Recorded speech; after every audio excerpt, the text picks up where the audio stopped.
Good morning student. ये video मैं engineering BTech के स्टूडेंट्स के लिए बना रहा हूं। अभी बच्चों ने अपना 12th क्लियर किया है, now they are planning for BTech. इसमें अपन चार चीजों को डिस्कस करेंगे। बीटेक विद इंटर्नशिप बहुत इंपॉर्टेंट है।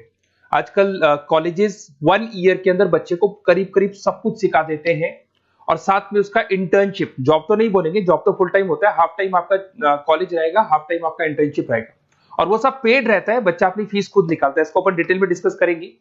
मोर एजुकेशन, बेसिकली मेरा क्लासेस चलता है और मैं ये सारे सब्जेक्ट का क्लासेस देता हूं, तो उसके ऊपर डिस्कस करने वाले हैं। साथ के साथ बीटेक वर्सेस बीसीए, इसमें क्या डिफरेंस है, बीटेक और बीसीए में क्या बेस्ट है, क्या करना चाहिए क्या नहीं करना चाहिए, इस पर डिस्कस करेंगे।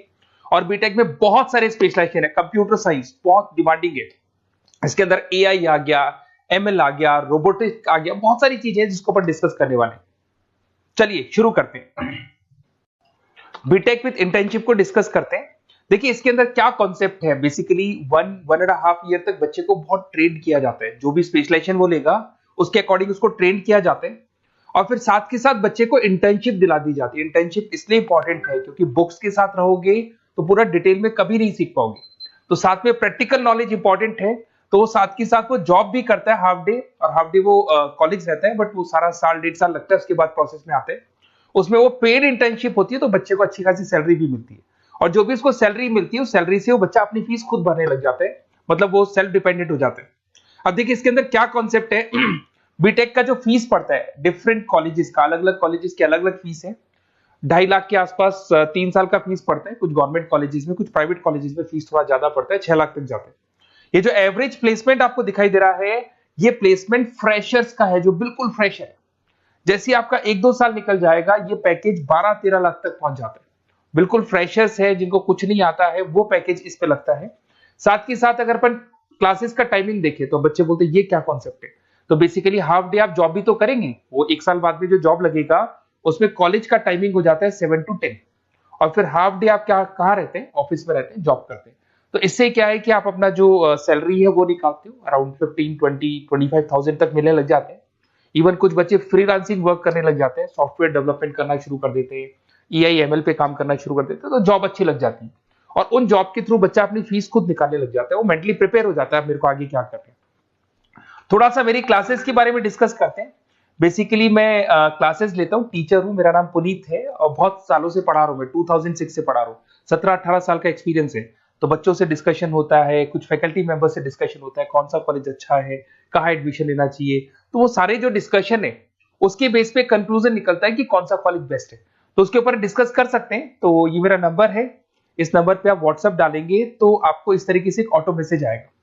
तो वैसे तो आप लिख दो अपना name, number, city, state, course, तो मेरे पास एक रिकॉर्ड आ जाएगा। इवन मैं या मेरी टीम आपको कॉल कर लेंगे, पर एक गूगल फॉर्म जरूर भरना आप, ये यूजी वाला, अंडर ग्रेजुएट वाला। तो ये गूगल फॉर्म इसलिए भरना है जिससे कि हमारे पास प्रॉपर रिकॉर्ड रहे। तो हम टाइम टू टाइम आपसे, अंडर ग्रेजुएट रहेंगे, 12th के बाद आप बीटेक कर रहे हैं, तो मैं आपसे कम्युनिकेट करता रहूंगा कौन सा कॉलेज ऐसा है, कहाँ एडमिशन लेना चाहिए, बेस्ट कॉलेज कौन सा होगा, तो उसके ऊपर अपन डिस्कस करेंगे। बीटेक और बीसीए में क्या डिफरेंस है। बेसिकली बीटेक 4 इयर्स का कोर्स है, बीसीए 3 इयर्स का कोर्स है। बीटेक के अंदर आप सॉफ्टवेयर और हार्डवेयर दोनों पे वर्क करते हैं, but in case of BCA you are only working on software, software पे वर्क करते हो। साथ के साथ अगर आपको बीटेक करना है तो आपके पास पीसीएम होना चाहिए, फिजिक्स, केमिस्ट्री, मैथ्स। और अगर आप बीसीए के लिए जा रहे हैं तो आप अकाउंट्स मैथ से भी जा सकते हैं। आप मैथ्स आपके पास होना चाहिए, बाकी कोई भी स्ट्रीम होगा चलेगा इसके अंदर। अब अगर अपन बात करें सब्जेक्ट का, इसमें प्रोग्रामिंग, हार्डवेयर, ईआई, नेटवर्किंग सब कुछ सिखाया जाएगा, सॉफ्टवेयर, हार्डवेयर सब सिखाया जाएगा। पर अगर अपन बात करते हैं बीसीए का, तो बीसीए कहीं ना कहीं सॉफ्टवेयर, वेब डेवलपमेंट हो गया, डेटाबेस हो गया, इसके ऊपर ज्यादा काम करते हैं। अगर कॉस्ट की बात करें, भाई ये 4 साल का कोर्स है, वो 3 साल का कोर्स है, तो यहाँ कॉस्ट का भी डिफरेंस आएगा। अगर अपन यहाँ बात करते हैं बीटेक का, तो बीटेक में 2 लाख से लेके 6, 7, 8 डिपेंड करता है, कॉलेज टू कॉलेज वो फीस जाते हैं। और अगर अपन बात करते हैं बीसीए का, तो बीसीए का फीस थोड़ा कम रहता है, 3, 3.5, 4 लाख के अंदर बीसीए हो जाता है, मैक्सिमम बोल रहा हूँ मैं ये। इसमें आप software engineer, data scientist, IT consultant और उसके बाद में हार्डवेयर का सारा काम कर सकते हैं। यहाँ पे आप वेब डेवलपर, सॉफ्टवेयर एनालिसिस ही बन सकते हैं। बीटेक के बाद में आपके पास एमटेक का ऑप्शन रहता है कि आगे आप एमटेक कर सकते हैं, आप एमबीए कर सकते हैं, आप एमएस कर सकते हैं। But in case of BCA, BC का आप एमसीए कर सकते हो, उसके अलावा आप एमबीए कर सकते हो।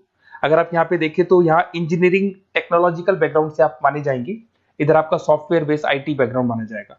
तो कहीं ना कहीं BTech is a advance version of BCA मान के चलो। बीसीए में उस लेवल पे आपका डिटेल डिस्कशन नहीं होता है जितना बीटेक में होता है। तो बीटेक में बच्चे को नॉलेज ज्यादा होती है, placement as compare to BTech का जो प्लेसमेंट है बीसीए से वो ज्यादा लगता है, फीस स्ट्रक्चर ज्यादा है, टाइम ज्यादा है, तो उसके हिसाब से प्लेसमेंट भी बहुत अच्छे मिलते हैं और बंदे को दोनों नॉलेज होती है, हार्डवेयर सॉफ्टवेयर दोनों का नॉलेज होता है। अब थोड़ा सा अपन डिस्कस कर लेते हैं स्पेशलाइजेशन को। बहुत सारे स्पेशलाइजेशन होते हैं बीटेक के अंदर और सब डिमांडिंग स्पेशलाइजेशन है। सबसे इंपॉर्टेंट है कंप्यूटर साइंस एंड इंजीनियरिंग, जिसके अंदर आपका ईआई और एमएल वाला पार्ट आने लग गया। अब ये जो कंप्यूटर साइंस और इंजीनियरिंग है, इसके अंदर आपको पूरा का पूरा सॉफ्टवेयर, उसके अंदर आर्टिफिशियल इंटेलिजेंस, मशीन लर्निंग, ये सारी चीजें इसके अंदर डिस्कशन करते हैं। कंपनीज हो गई आपकी टाटा कंसल्टेंसी, इन्फोसिस, विप्रो, एचसीएल, इनमें आपका जॉब लगता है। स्टार्टिंग बोल रहा हूँ 6 लाख के आसपास तो स्टार्टिंग जॉब है ये, एक्सपीरियंस होने के बाद 12 लाख तक जाता है। अगर मैं सॉफ्टवेयर डेवलपमेंट की बात करता हूँ तो यहाँ पे आप सॉफ्टवेयर डेवलपर बन सकते हैं, सिस्टम इंजीनियर बन सकते हैं, डेटा एनालिटिक्स बन सकते हैं, तो ये सारे ऑप्शंस मिलेंगे। अगर मैं बात करता हूँ मैकेनिकल इंजीनियरिंग की, तो अगर मैकेनिकल इंजीनियरिंग की बात करें तो आप कहीं ना कहीं मशीन से कनेक्टेड हो रहे हैं। तो अगर आप मशीन से कनेक्टेड हो रहे हैं तो आप कहीं ना कहीं इंजन से कनेक्टेड हो रहे हैं। लाइक आप टाटा मोटर्स हो गया, लार्सन एंड टुब्रो हो गया, महिंद्रा हो गया, तो ये जितनी भी कंपनीज आपको दिखाई दे रही हैं, ये सारी की सारी जो कंपनीज है जो भी आपको दिखाई दे रही है, ये कंपनीज कहीं ना कहीं गाड़ियां बना रही है, 4 व्हीलर 2 व्हीलर्स बना रही है, हैवी इंजन बना रही है। तो वहां इंजन वाला जो वर्क होता है ना, उसमें कहीं ना कहीं मैकेनिकल इंजीनियर की जरूरत पड़ती है। पैकेज वही एवरेज पैकेज 6 है, पर वो आगे जाके 12 तक पहुंच जाता है 2-3 सालों के अंदर। इसमें आप डिजाइन इंजीनियर बन सकते हैं, मतलब आप किसको डिजाइन कर रहे हैं, इंजन को डिजाइन कर रहे हैं। प्रोडक्शन इंजीनियर बन सकते हैं, मेंटेनेंस इंजीनियर, जो मशीन है उसका मेंटेनेंस कैसे होगा वो इंजीनियर बन सकते हैं। तो ये भी बहुत डिमांडिंग कोर्स है। इधर से चलते हैं, अगर अपन बात करें सिविल इंजीनियरिंग की, तो ये जो कोर्स है यहाँ पे आप कंस्ट्रक्शन की बात करेंगे, बिल्डिंग्स बना रहे हैं, डैम्स बना रहे हैं, रोड बना रहे हैं, तो वहां सिविल इंजीनियरिंग काम आता है, जिसमें आपका लार्सन एंड टुब्रो सबसे बड़ी कंपनी है। राम मंदिर किसने बनाया? तो राम मंदिर में जिस कंपनी को पूरा पूरा कॉन्ट्रैक्ट मिला उसका नाम लार्सन एंड टुब्रो है। ऑन टाइम उसने डिलीवरी दे दी सारी चीजों की। डीएलएफ करके ये भी एक बहुत कंस्ट्रक्शन कंपनी है। तो बड़ी बड़ी कंस्ट्रक्शन कंपनी है, पैकेज वही 5-6 लाख के आसपास बैठता है। इसमें साइट इंजीनियर बन सकते हो आप, स्ट्रक्चर इंजीनियर बन सकते हो, प्रोजेक्ट मैनेजर बन सकते हो। घुमा फिरा के कंस्ट्रक्शन वाला जो वर्क है उसमें सिविल इंजीनियरिंग की जरूरत पड़ती है। इधर से आ जाए, आपको दिखाई देगा इलेक्ट्रिकल एंड इलेक्ट्रॉनिक इंजीनियर। अरे भाई, आज आप कोई भी प्रोडक्ट परचेज करो उसमें इलेक्ट्रिसिटी का तो काम होगा ही होगा ना। तो इलेक्ट्रिकल इंजीनियरिंग की तो हर जगह डिमांड है, चाहे वो सेलफोन से लेके आप कोई भी प्रोडक्ट परचेज करेंगे, कंप्यूटर्स परचेज कर लो, वॉशिंग मशीन परचेज कर लो, टीवी परचेज कर लो, तो वहां पे इलेक्ट्रिकल इंजीनियर की जरूरत पड़ती है। इसमें आपको कंपनी मिल जाएगी, भारतीय एयरटेल लिमिटेड दिखाई देगा आपको, अलग अलग कंपनी से, रिलायंस पावर मिल जाएगा। एवरेज पैकेज वही 5-6 लाख का जाता है, बट एक्सपीरियंस के साथ बढ़ जाएगा आपका। इसमें आप इलेक्ट्रिकल इंजीनियर दिखाई दे रहे हैं, सिस्टम कंट्रोलर इंजीनियर दिखाई दे रहे हैं, तो ये सारे पैकेजेस आपको मिलते हैं। एक आता है इलेक्ट्रॉनिक्स एंड कम्युनिकेशन, ये बड़ा इंटरेस्टिंग है। यहां पर कहीं ना कहीं एयरटेल है, वोडाफोन है, जियो है, बीएसएनएल है, यहां पे आपका जॉब लगता है, भारतीय इलेक्ट्रॉनिक्स। तो ये जो कंपनीज है ये कहीं ना कहीं कम्युनिकेशन का पार्ट करती है, तो उसमें भी आपकी जॉब लग सकती है। टेली कम्युनिकेशन इंजीनियर बन सकते हैं आप, नेटवर्किंग इंजीनियर बन सकते हैं, तो ये सारी जॉब लगेंगी आपकी। उसके बाद में आईटी आता है, इंफॉर्मेशन टेक्नोलॉजी। बेसिकली आईटी के अंदर आप वेब डिजाइनिंग सीख रहे हो, ऐप डिजाइनिंग सीख रहे हो, तो ये सारी चीजें इसके अंदर मिलेंगी आपको। इसमें इन्फोसिस, विप्रो, जितनी भी आईटी कंपनीज हैं वो आपको जॉब पे रखती हैं। आईटी कंसल्टेंट बन सकते हैं, सिस्टम एनालिटिक्स बन सकते हैं, डेटा बेस एडमिनिस्ट्रेटिव बन सकते हैं। उसके बाद में आपको केमिकल इंजीनियरिंग, ये बड़ा इंटरेस्टिंग बेसिकली स्पेशलाइजेशन है और उसकी बहुत जबरदस्त डिमांड है। अगर आप यहाँ देखें ना, Bharat petroleum, Reliance industry, Tata consultancy, तो ये जितनी भी मशीन्स वर्क करती है ना, यहाँ पे कहीं ना कहीं केमिकल साथ में वर्क करते हैं। तो इन केमिकल इंजीनियरिंग की बहुत जबरदस्त डिमांड है। तो जब भी आप कोई एक्सट्रैक्शन कर रहे हो, जमीन में से कुछ निकाल रहे हो, तो मशीन्स को जब चलाना है, इवन आप मेट्रो का काम कर रहे हो या फिर कोई भी काम कर रहे हो जहां मशीन चलती है, तो वहां केमिकल्स की जरूरत पड़ती है, तो वहां केमिकल इंजीनियर्स की जरूरत पड़ती है। उसमें प्रोसेस इंजीनियर हो गया, क्वालिटी कंट्रोल इंजीनियर हो गया, सेफ्टी इंजीनियर हो गया, तो ये सारे जॉब्स आपको मिल सकते हैं। बायोटेक्नोलॉजिकल इंजीनियरिंग, ये भी बड़ा इंटरेस्टिंग है। बेसिकली इसमें आपकी जितनी भी जो मैन्युफैक्चरिंग कंपनीज है जो दवाइयां बनाती है, उसमें आपकी जॉब लग सकती है। डॉक्टर रेड्डी हो गया, सिप्ला हो गया, बाइकन हो गया, तो इसमें आपको जॉब लगता है।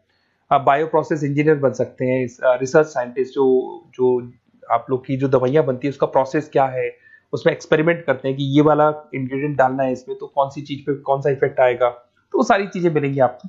उसके बाद में आपको एरोस्पेस इंजीनियर, ये बड़ा इंटरेस्टिंग जॉब है। अगर मैं इस स्पेशलाइजेशन की बात करूं, इस जॉब की बात करूं, तो कहीं कहीं नासा में भी आपको इसके अंदर एंट्री मिल सकती है। यहाँ पे आप एरोप्लेन्स डिजाइन करते हुए दिखाई देंगे, रॉकेट्स डिजाइन करते हुए दिखाई देंगे। इसमें देखो आपको दिखाई देगा इसरो में आपकी जॉब लग सकती है, टाटा एडवांस सिस्टम में जॉब लग सकती है। तो यहाँ पे आप क्या कर रहे हैं, एरोस्पेस डिजाइनर बन रहे हैं, फ्लाइट टेस्ट डिजाइनर बन रहे हैं। तो कहीं ना कहीं आप यहाँ पे जो भी एरोप्लेन्स वगैरह है इसकी डिजाइनिंग वगैरह करते दिखाई देंगे। पैकेज 7-8 लाख का तो मान के चलो, बट ये पैकेज बहुत लेवल पे जाता है, बढ़ता है इसमें तो पैकेज। पेट्रोलियम इंजीनियरिंग की बात करें तो भैया जब क्रूड ऑयल आता है ना फॉरेन कंट्री से, तो उस क्रूड ऑयल को वो लोग किस में प्रोसेस करते हैं, उस क्रूड ऑयल को उसके अंदर आपका पेट्रोल निकाल रहे हैं, डीजल निकाल रहे हैं, गैस निकाल रहे हैं उसके अंदर से, तो वैसलीन निकाल रहे हैं, चारकोल निकाल रहे हैं। तो जो प्रोसेसिंग है, जो पेट्रोलियम इंजीनियरिंग का काम है, उसमें क्या होगा, oil and natural gas, ONGC में जॉब लग सकता है, रिलायंस इंडस्ट्री जहां से पेट्रोल निकाल के उसका प्रोसेसिंग करते हैं, भारत पेट्रोलियम, हिंदुस्तान पेट्रोलियम, यहाँ पे आपका जॉब लग सकता है। सैलरी 8-9 लाख तक जाता है इसमें एवरेज। इसमें आप जो इंजीनियर, ड्रिलिंग इंजीनियर, आप समझ रहे हो पेट्रोल निकालना कैसे है, वो बन सकते हैं। प्रोडक्शन इंजीनियर बन सकते हैं, मतलब जो भी आपने रॉ ऑयल निकाला है, जिसको ब्लैक ऑयल बोलते हैं, ब्लैक गोल्ड बोलते हैं, उसको आप प्रोसेस करके अलग अलग स्टेजेस में लाते हो, तो ये सारा काम मिल सकता है। तो बहुत सारी चीजें हैं, अपन इसको और डिटेल में डिस्कस करेंगे। थोड़ा सा बस ये ध्यान रखना, अगर आप एडमिशन का प्लान कर रहे हैं तो थोड़ा सा मेरे से डिस्कशन जरूर करना। हो सकता है मैं कहीं ना कहीं आपको सपोर्ट कर दूं, और कुछ ऐसे कॉलेजेस हैं जहां पर आपका अच्छा डिमांड होगा, अच्छी रिक्वायरमेंट होगी, वहां पे आपका प्लेसमेंट या आपका जो भी सिलेक्शन है मैं करवा दूं। और कोई इसमें कोई चार्जेस नहीं है मेरा, बस बेसिकली एक तरीके से मैं जो क्लासेस में, जो बीटेक में अगर कोई स्टूडेंट बाद में क्लासेस लेना चाहता है तो हम लोग उसको क्लासेस प्रोवाइड करते हैं, तो वहां हम लोग का एक बेनिफिट हो जाता है। बुक्स वगैरह मेरी लिखता हूं मैं खुद की, तो बुक्स वगैरह भी हम लोग आपको प्रोवाइड करेंगे, तो वहां मेरा बेनिफिट हो जाएगा। बट बेसिकली आपको जो कॉलेज में एडमिशन है ना, वो मैं सही जगह करवा दूं, जिससे कि आपको आगे के 4 सालों में कोई दिक्कत नहीं आए, अच्छा प्लेसमेंट हो जाए और कम से कम फीस पे हो जाए। ओके।